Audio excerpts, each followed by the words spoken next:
شبہے کا جواب دینا ضروری سمجھتا ہوں. بعض لوگ یہ کہتے ہیں کہ اللہ سے نہ مانگ کر کے ہم کسی قبر کے اوپر جاتے ہیں اور وہاں مانگتے ہیں تو بیٹا بیٹی مل جاتے ہیں. بیٹے کی درخواست کرتے ہیں تو وہاں بیٹا مل جاتا ہے, بیٹی کی درخواست کرتے ہیں تو وہاں بیٹی مل جاتی ہے.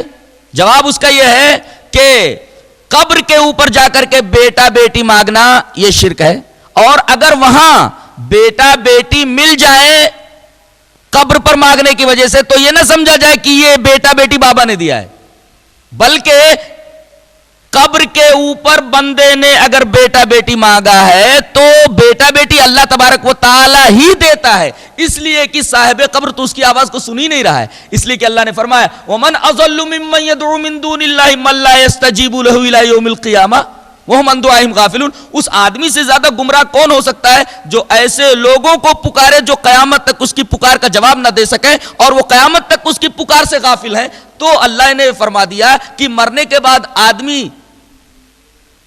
کا تعلق عالم دنیا اس عالم سے, اس دنیا سے کٹ جاتا ہے, اس کا تعلق دوسرے عالم سے ہو جاتا ہے جس کو عالم برزخ کہتے ہیں, اور یہاں کی آواز وہاں تک نہیں پہنچائی جا سکتی.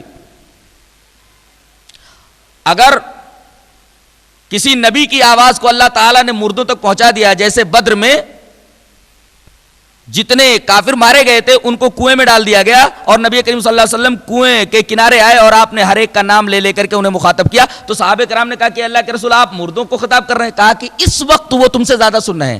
تو یہ نبی کریم صلی اللہ علیہ وسلم کا معجزہ ہے. عام طور پر مردوں تک اپنی بات کوئی نہیں پہنچا سکتا, یہ آیت کریمہ بتا رہی ہے. اور ایک جگہ اور فرمایا گیا انما یستجیب الذین یسمعون, سننے والے ہی جواب دیتے ہیں.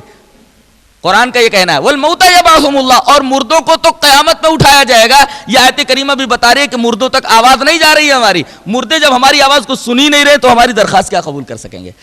قبر کے اوپر بیٹا بیٹی اگر مل جائے تو وہاں بھی اللہ ہی دیتا ہے, قبر والا بیٹا بیٹی دینے پر قادر نہیں ہے.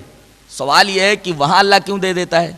جواب اس کا یہ ہے کہ دیتا تو اللہ ہی ہے, لیکن غیر اللہ سے مانگنے کی وجہ سے اللہ تبارک و تعالیٰ اس کو یہ سزا دیتا ہے کہ اس کا ایمان سلب کر لیتا ہے.